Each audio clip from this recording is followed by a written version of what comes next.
Bonsoir à toutes et à tous, heureux de vous retrouver pour la tranche info en direct sur votre antenne Canal 10 Télévision, avec au programme de cette soirée Info 10, le journal local et régional qui sera suivi de Challenge Sport 10, toute l'actualité sportive de l'archipel avec Richard Etienne, Séverine Méridan et Pascal Abattant. Ce sera après la coupure pub de 19, mais pour l'instant place au JT.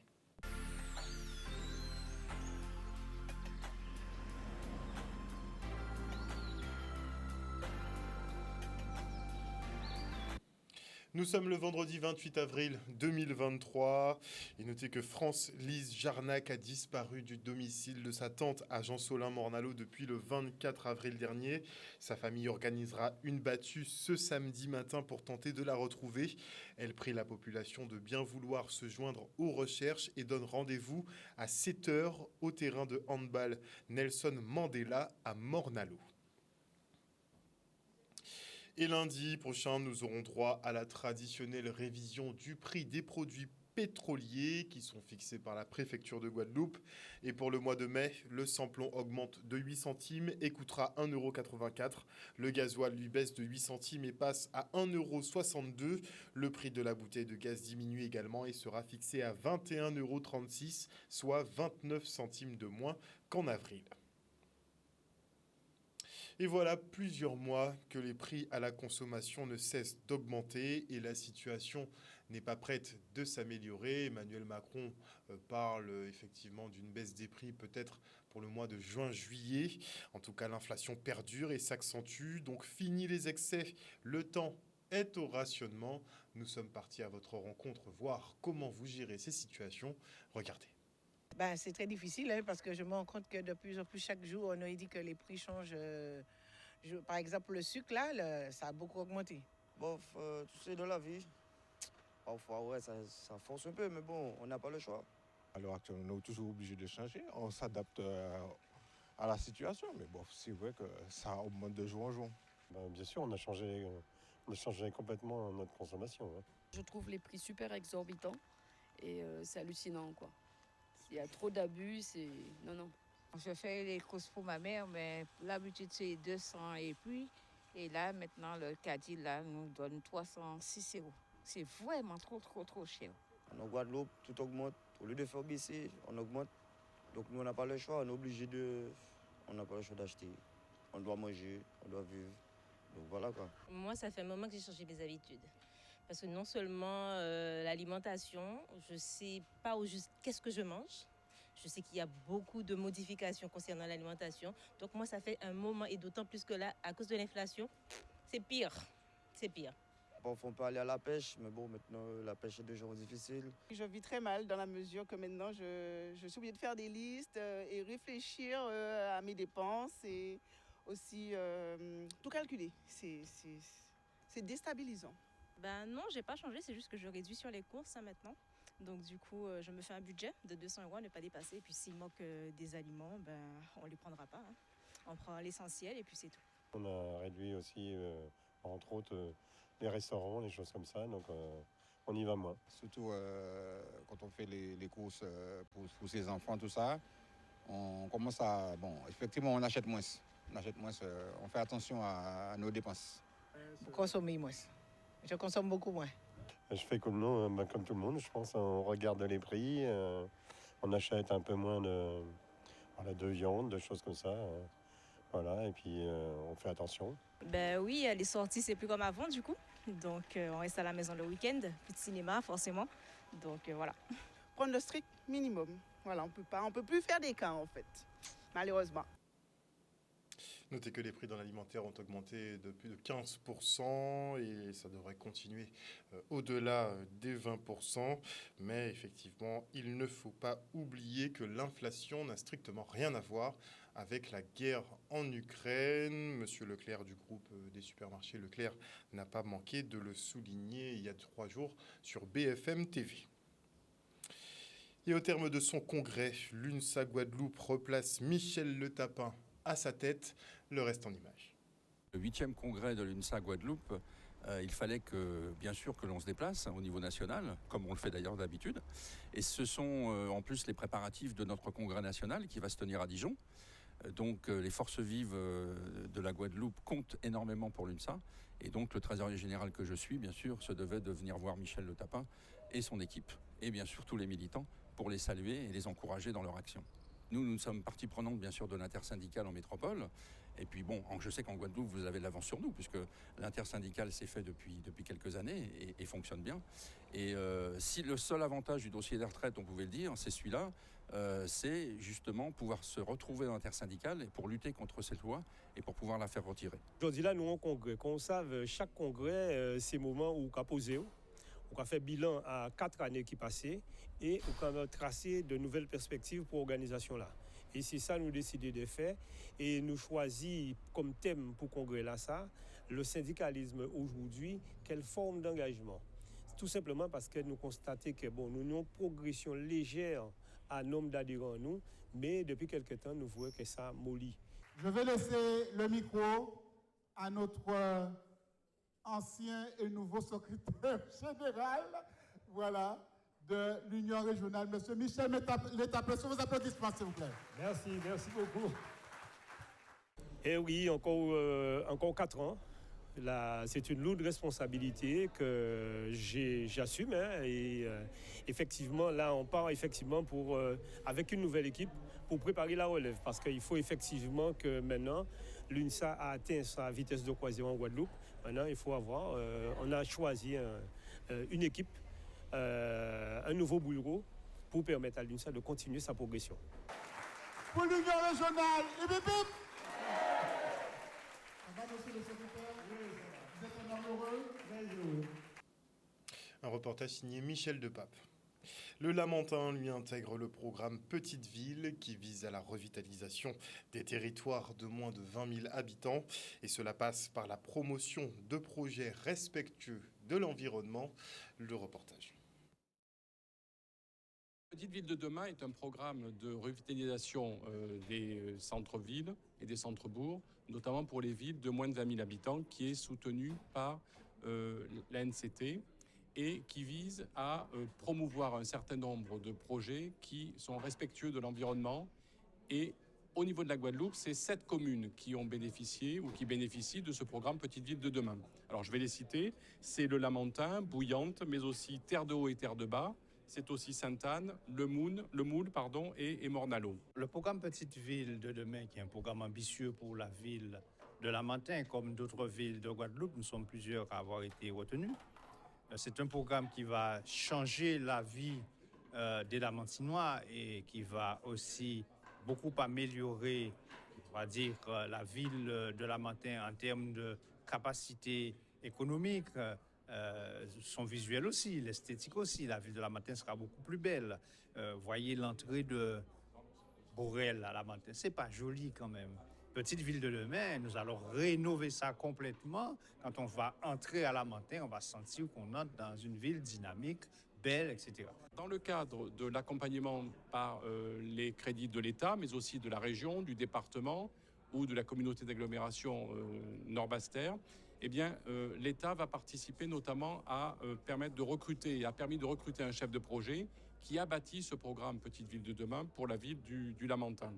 Et ce programme va permettre notamment de se mobiliser sur un certain nombre de grands projets, tels que l'amélioration de la qualité de la vie avec la reconfiguration du parc de verdure, mais aussi la requalification ou l'amélioration de la mise en valeur du patrimoine culturel, avec en particulier le carré à Liture. Nous avons un animateur des petits commerces qui va arriver là au mois de juillet, qui est aussi cofinancé par l'État pour redynamiser tout cela. Donc 14 hectares qui appartiennent à l'État que nous allons aménager aussi. La région qui prend en charge totalement sur le plan, bien sûr, sportif, la rénovation du stade de football, où là nous allons... C'est quelque chose qui est déjà acté carrément avec la région. Oui, c'est un vaste programme pour Lamentin. C'est un programme, comme je dis, qui va transformer la ville de Lamentin, mais qui va améliorer et transformer la vie des Lamentinois. Nous passons chaque jour des heures à scruter les écrans de nos téléphones, tablettes, ordinateurs et télé. Une consommation accrue qui a un impact sur notre santé. Alors pour nous aider à nous raisonner, la ville de Morne-à-l'Eau sensibilise aux dangers que représentent ces objets numériques addictifs. Regardez. Alors, c'est important pour moi d'être ici aujourd'hui parce qu'on m'a invité sur le projet et l'intitulé c'est « Quel regard porter sur le numérique ?» Donc maintenant où les écrans font partie intégrante de notre vie, c'est important de savoir comment les utiliser pour ne pas qu'ils soient plus nocifs que ce qu'ils sont au départ. Il y a énormément d'enfants qui sont en danger par rapport au numérique. Il y a une utilisation vraiment très, très, très abusive. Je ne dirais pas abusive, mais je vais dire qu'il y a un travail à faire au niveau des parents pour que les enfants passent un peu moins de temps devant les écrans. Quels que soient les écrans, ça peut être la télé, ça peut être le smartphone, ça peut être la tablette. Déjà, avant 3 ans, normalement, c'est pas du tout d'écran. Ensuite, entre 3 et 6 ans, c'est une demi-heure maximum.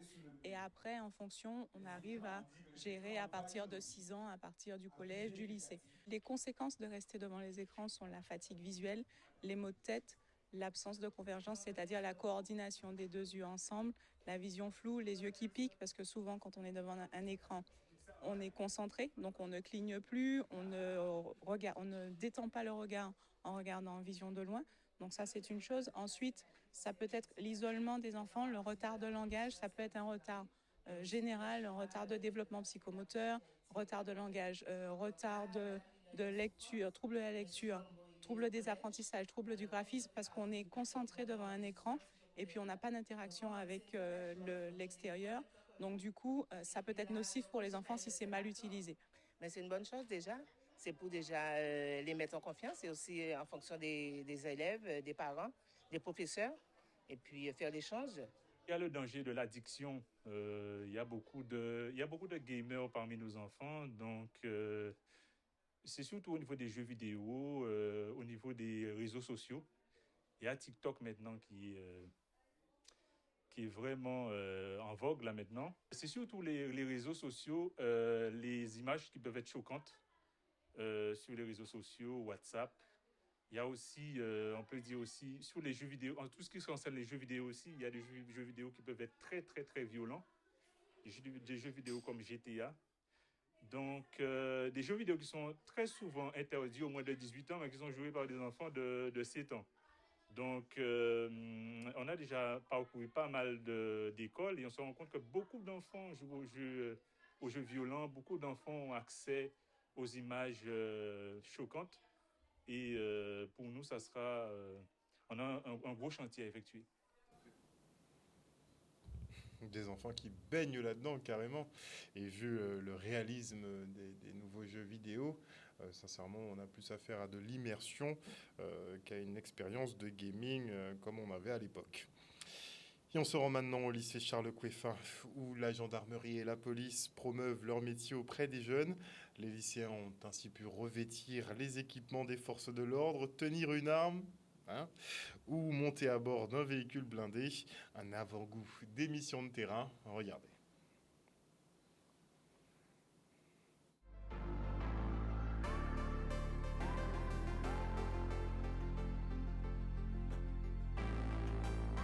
Rallye.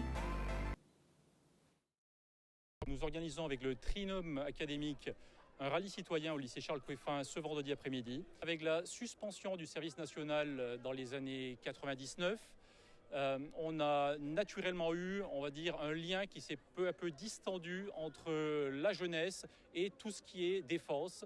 Quand je dis défense, c'est la défense au sens large. Et donc, un des objectifs de ce rallye est un petit peu de resensibiliser la jeunesse guadeloupéenne au travers de 4 lycées à des questions de défense élargies. Il est donc important aujourd'hui que nous allions à leur rencontre et les rectorats en France en sont bien conscients. D'ailleurs, il y a des accords avec eux pour que ça puisse se faire.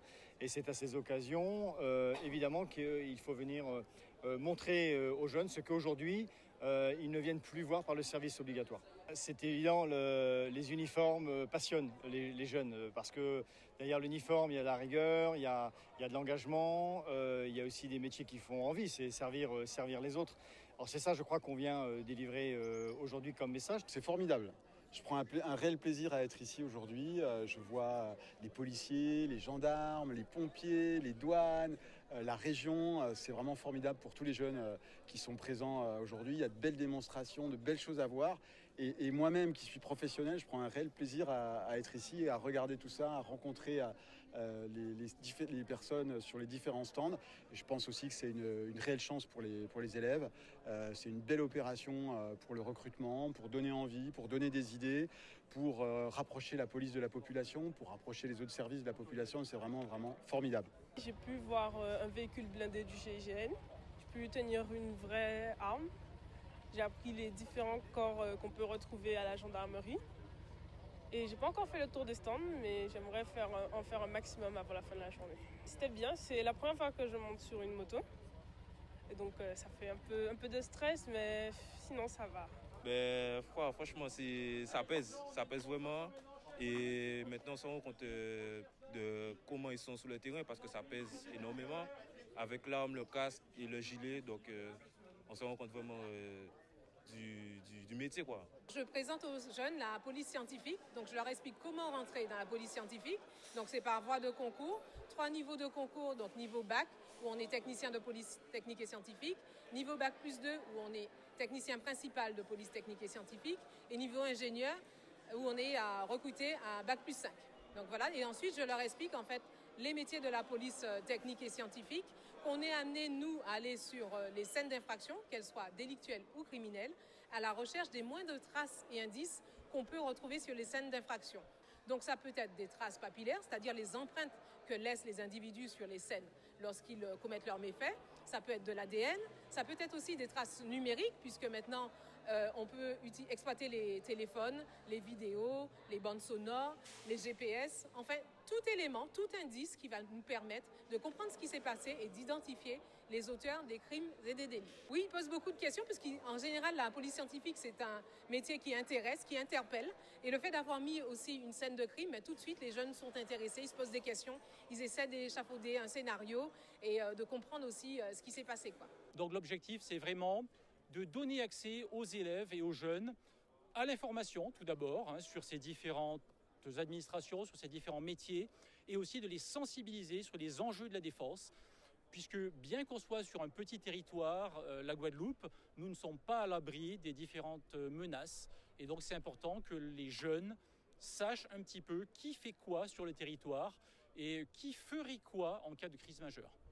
Que les jeunes voient les grands services publics, les services de sécurité, les services publics qui sont les plus utilisés peut-être au quotidien, les secours, les interventions de police, de gendarmerie. Voilà, ça ce sont des choses formidables. Et donner cette possibilité aux jeunes, c'est une opération incroyable. J'espère que ça se renouvellera très bientôt et il y en aura d'autres, c'est sûr, on en parlait tout à l'heure. Les plateaux repas de la première classe des vols corsaires seront désormais signés par Jimmy Big Brack, le chef spécialisé dans effectivement les produits du terroir, pour ainsi faire voyager notre gastronomie. Ça, c'est vraiment beau. Il présentait cette nouvelle gamme hier soir à la résidence départementale. Le reportage. C'est vrai que Corsair m'a proposé le challenge. Et moi, j'adore ça, j'adore les challenges. Donc déjà, on a rencontré l'équipe de New West sur Paris, sur la Martinique, en Guadeloupe. On est en correspondance avec les chefs. Les chefs s'entendent très bien. Et c'est ce qui nous permet après de faire une cuisine à l'image déjà du terroir, parce que je suis un gars de terroir. Et ensuite, derrière, à l'image de la première classe de Corsair, tout simplement. Ce partenariat participe à notre ancrage local. Ce qui compte énormément pour nous, c'est de valoriser la culture antillaise et la gastronomie, évidemment, la cuisine créole en fait partie. Et donc signer un partenariat avec le chef Big Brack, ça participe de cette volonté de développer notre ancrage local et de mettre en avant les produits locaux. On est déjà sur plusieurs menus, on a 4 cycles. Et ce soir, on a pris déjà le premier cycle qui sera disponible dès le 1er mai sur la première classe Business Corsair. en partant de Guadeloupe. On a aussi le menu signature. Et bien sûr, après, ce soir, on va goûter un peu à tous les cycles de façon à ce qu'on ait déjà un premier retour de tous les collaborateurs, de corsaires, des invités, pour avoir toujours le ressenti déjà de la cuisine. On est très heureux et très fiers d'avoir été récompensés comme la meilleure compagnie aérienne cette année. Ça vient récompenser le travail de l'ensemble des salariés de la compagnie. Nous avons renouvelé notre flotte et nous déployons progressivement notre nouvelle flotte d'A330 Neo avec le meilleur de ce qui peut se faire dans l'industrie en termes de qualité de sièges, de produits à bord. Et on complète ça avec l'excellence du service et l'excellence de la restauration à bord. Quand on rentre dans un univers, il faut forcément s'adapter. Et nous, on a l'habitude de s'adapter à tous les univers. L'important, c'est de pouvoir garder cet esprit de la cuisine créole, cette âme que moi j'aime dans la cuisine créole, utiliser les produits terroirs. Et c'est vraiment ça. C'est pas vraiment pour moi, ça n'a pas été des quotas. Ça a été plutôt un challenge de pouvoir réaliser ces 4 cycles. Jimmy Bribrac, qu'on risque de ne plus trop voir aux épices, avec tout le travail qu'il a. Parlons maintenant de la ville des Abîmes qui organisait la semaine olympique et paralympique pour tous les élèves de maternelle, primaire et collège. 5 jours de défoulement au terme desquels les petits ont reçu leur diplôme. Regardez. La manifestation à la semaine olympique, en fait, elle est venue, disons, de l'UCEP départemental. L'UCEP départemental, c'est vraiment donc les associations sportives scolaires qui organisent en fait tout ce qui est manifestation sportive sur le territoire guadeloupéen. Et donc, en fait, donc vous avez des semaines olympiques qui sont organisées, chaque année. Et nous, en fait, l'an dernier, on a fait notre semaine olympique pour l'école Joseph Théodore Faustin II uniquement, c'est-à-dire 300 élèves environ. Et cette année, on s'est dit, allez, il faudrait peut-être ouvrir un peu aux autres écoles. Donc on a ouvert en fait aux écoles Joseph Théodore Faustin I, les 2 maternelles, Marie-Josée Dampa et Marie-Zonésie, ce qui fait qu'aujourd'hui, ça fait 950 élèves qui sont réunis ici. Toute la semaine, on a donc participé aux Jeux olympiques et paralympiques des élèves de maternelle, élémentaire et collège. Nous, dans notre école, donc une école maternelle, on s'était préparé en amont. Et donc lundi, il y a eu le musée pour les grandes sections, la visite du musée. Et pour les moyens aussi. Le mardi, on est tous partis soit au stade, soit au gymnase pour faire des activités sportives en rapport avec les Jeux olympiques. Le jeudi, on a refait des Jeux olympiques dans les écoles. Et aujourd'hui, donc, c'est la remise des diplômes et des récompenses pour les enfants avec des activités de chant, de danse, de poésie et donc de remise de diplômes et une Zumba à la fin, normalement. L'organisation, vous imaginez bien que lorsqu'on organise quelque chose comme ça pour autant d'enfants, vous imaginez bien que c'est une logistique assez importante. Heureusement, nous avons quand même la ville des Abîmes qui nous a beaucoup soutenus, surtout le service des sports. Et je remercie surtout M. Moïsa, M. Gapa, ainsi que Miguel Gélas qui est là, qui nous ont vraiment permis que cette manifestation se déroule très très bien pour l'instant. En tout cas, elle n'est pas terminée, mais que ça se déroule très très bien. Le premier jour, c'était vraiment une ouverture de la manifestation qui se déroulait à l'école Joseph Théodore Faustin II. Et on a eu ensuite les Jeux olympiques CP, CE1 et les maternelles le mardi, puis les Jeux olympiques CM1, CE2, CM1, CM2 le jeudi. Et aujourd'hui, on finit par la clôture, par la remise des diplômes pour l'ensemble des enfants. Voilà, chers téléspectateurs, nous sommes arrivés au terme de ce journal. Merci pour votre fidélité à ce programme. N'oubliez pas que sur Canal 10 Télévision, vous faites l'information que nous diffusons. Le journal revient mardi à 18h30, puisque lundi c'est 1er mai, mobilisation générale d'ailleurs, plus au niveau de l'Hexagone qu'en local. Enfin, on verra, on n'est pas au bout de nos surprises, effectivement. En tout cas, passez un bon week-end, prenez soin de vous et de vos proches. Bisous tout le monde.